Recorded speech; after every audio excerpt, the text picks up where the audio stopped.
5 signs you're shrinking yourself without realizing it, reclaiming your voice and visibility. Have you ever said, it's probably nothing, but before sharing an idea that was actually really good? Today we're breaking down exactly what those signs look like and how to catch yourself before you disappear your own voice again. Disclaimer. Any of the guidance offered by the podcast host, myself, or the podcast guests is our own guidance. We are not liable for any of the actions the podcast listener decides to do. Welcome to the podcast today. Glad to have you with me. So, I wanted to talk about this because I definitely, I was not once or twice, but multiple times through my life, many years through my life, have shrunk myself down. Unconsciously, not even realizing it until I was like, wow, I really didn't trust myself, didn't really like myself, and didn't really want to hear myself, didn't want others to think bad of me. So I thought I'd just talk about 5 signs today and what you can do about them as well. I always like to give practical tips, of course. And yeah, my guidance as always is just to implement at least one of them. Now, I used to hide completely. I was like so shy to just even say my name in a meeting. You may have heard my story before. I was that shy in my early 20s. I remember even in 2019, trying to put my first YouTube video out. It was like, wow, I never want to do that. Now, I haven't got millions of viewers on YouTube, but I certainly put 3 podcasts at least a week. Actually, 4, including my other podcast on men's mental health as well. And one of them is usually a guest interview, but I'm interviewing some of the top people in their industry each week. I'm out there sharing myself, and it went from a place of like, oh my God, who am I to say this, and put myself down. Now, I'm going to be honest, I can still catch myself now and then having a little bit of doubt or maybe hiding myself a bit. Like, for example, I was being interviewed by a guy I really respect, Tim Story, the other day. And the podcast episode's not out, but he's interviewing me. And I found myself now and then just like maybe being a little bit more like, I need to kind of like tailor, or what's the word I'm looking for on my answer? Need to filter my answer a little bit. And then I was like, no, I don't. I'm just me and I can show up. And I thought, oh, there's a little bit of a sign where I'm not perhaps showing my true voice. And I certainly can experience in the past when I used to be a single man, like going on dates would like filter myself. But I know definitely in my career, filtered myself many times and played small. And what I've learned it to be is we have this longing to be liked by others. Now, everyone's got different cases of this. Some people, go around kind of not really caring as much. And it can be in a good way and a bad way. It can be in a bad way that they're just destructive and don't care about hurting other people's feelings. Or it can be in a good way that they want to do a lot of good to the world, but if they're sharing their message and really growing and putting their voice out there, but they're getting haters, they don't really care about the haters because they're there to impact other people's lives. So it can be in both ways. So there's varying levels, certainly. And I found, like, I've got a couple of friends at the moment who are really growing, doing superb on their businesses. And you know what? They're getting a lot of, this is a scam at them. And that's only because people are scared about like who they truly are. And then they're like, they got no results. It's like you actually look at all their pages, they've got tons of results. And even I back to them, people don't believe them because they're scared, right? So there's always going to be people, and you look at people like Jay Shetty, who are just like sharing a lot out there now. He's got divided opinions on him. And Tony Robbins is another one. They're giving tons of value, and lots of people don't like them, right? So, but there is this social wanting in us. And I also learned from Gabor Mate that he talks a lot about childhood and how it builds us and psychology. And he talks about that most people select attachment over authenticity because we need our parents' approval from a young age, and we realize that they'll get upset when we do certain things, or guardians. So we start modifying ourselves. Now, depending on your childhood experience, it's going to vary, right? I know I wanted to get a lot of approval from teachers and things like that at school because I struggled with certain things. So I'd try and be in a very polite way to be liked. I know that went on for many, many years, and now and then I catch myself doing it. But it can be like a form of shrinking, right? Ourselves. And it's very subtle because we have like these needs underneath, like, man, I got to be liked by people, and therefore we find tiny little ways to kind of place balls to hide our true authenticity so we're liked over that, right? Now, it's not about going out there and being an asshole and like not giving a shit. No, we're not talking about that. We're talking about like being the true you, leading from the heart. because nothing's more powerful than leading from the heart. When you're being nice and people pleasing, that is never leading from the heart. That's leading from fear. Being kind and telling people the honest truth when they need to hear it, that is from the heart, if you want to better them. Being kind to yourself, that's leading from the heart. But how does shrinking yourself help you in life? Are you exhausted from hiding your voice? What has it cost you in the past? What is it going to cost you in the future?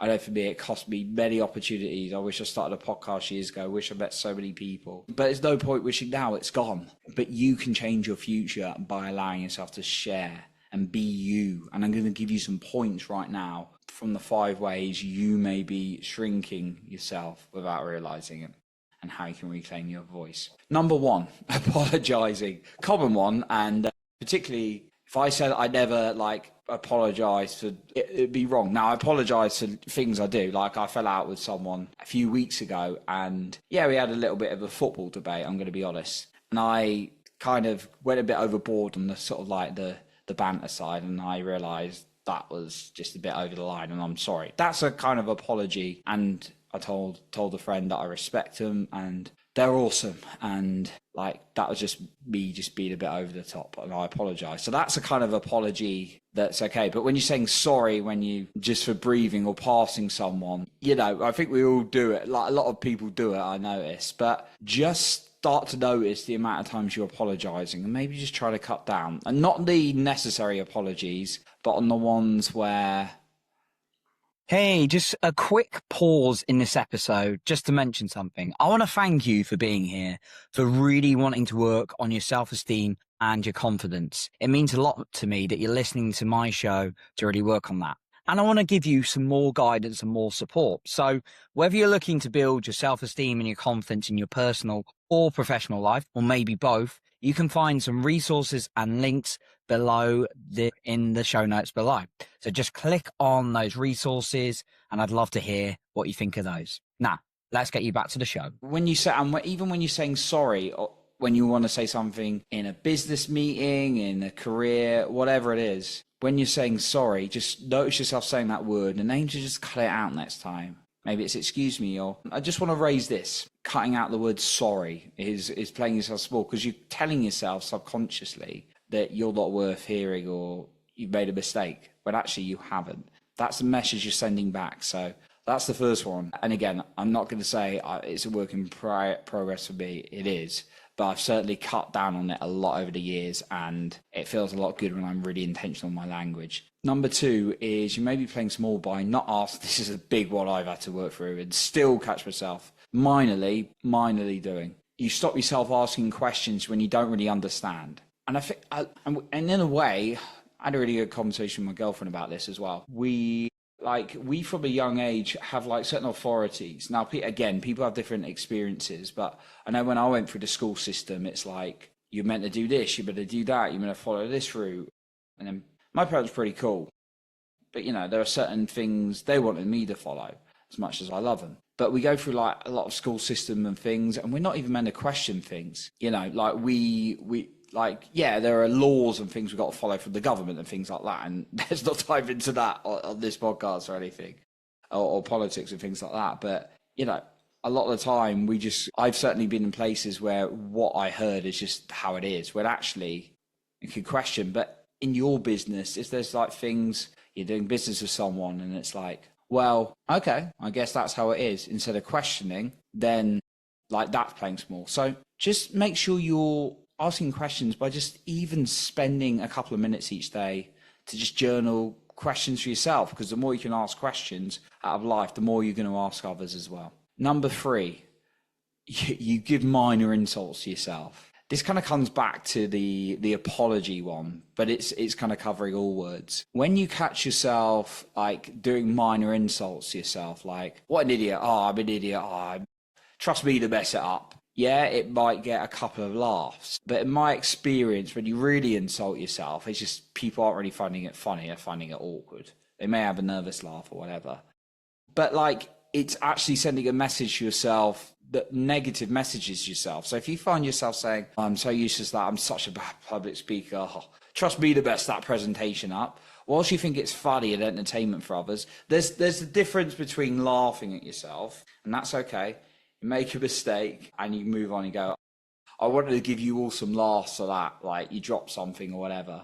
I was just entertained, like, you know, that's not taking life too seriously. That's going with it. But when you're like walk into the room and go, "Hey, it's today's biggest idiot," that's not cool, right? That's like almost like saying it to someone else. It's like bullying yourself. So just be very cautious. It's not acceptable to like bully someone else, so don't bully yourself. So let me say that again. Not acceptable to bully someone else, so don't bully yourself. That rhymes. Anyway, just be very cautious in what you're saying. And I've coached people before through this, and the words are saying to themselves. And that's why it's great to have a coach, someone outside you, because you don't notice your own patterns. And that's why I needed coaches in my life. Because if you're insulting yourself, it's just not sending a good message to yourself. Okay. Number 4, finding yourself not doing things that, or find yourself not doing things that. I'm really struggling with articulating this point, I'm going to be honest. And it's a really simple one. So you know where you want to go in life. This is number 4. You don't do things that align to where you want to go. That's all I was trying to say. I wrote a couple of notes for myself and they did not make sense. You're trying to align yourself to when you're trying to align yourself to where you want to go. And wow, it's gone funny in my brain. You want to go somewhere and basically you're not doing the things towards it. That is playing yourself small. So if it's like you want to go to the gym and then you don't exercise at all, you sit on the sofa, that is not aligning with where you want to go. You want to progress in your career, but you find yourself on your phone all day. That is not supporting yourself. So in order to work through that, what I found is just taking peak of where you want to go each day, writing that down very clearly, and identify, did you move the needle towards it today or not? And just becoming cautious of that. And then number 5 even, excuses for doing something. Finding excuses like, oh yeah, it's just not the right time. And sometimes we can be very subtle. Like I've seen people in Toastmasters, for example, wanting to, and it's a really good place if you've not heard of it, that you can go and publicly speak and help yourself. But if you go to something like Toastmasters, I've seen lots of people on their first go, oh, I'm just watching this first one, I won't have a go. And I'm like, you sure, you're here to practice and you've only got to stand up there for 10 seconds. And I've done it the first time, it's terrifying. But we make excuses. So just catch yourself making excuses and correct them as well. So that's number 5. So which one of those are you going to pick? I'm just going to run through them as well. I completely butchered number 4, even though it was a very simple point. Something happens in my brain then. Right. So number 1, just catching yourself apologizing. Don't apologize for being you, because that's sending a message yourself that there's something wrong with you. And you don't want to say that, even though other people can't hear you saying that. You're hearing yourself say that to yourself inside.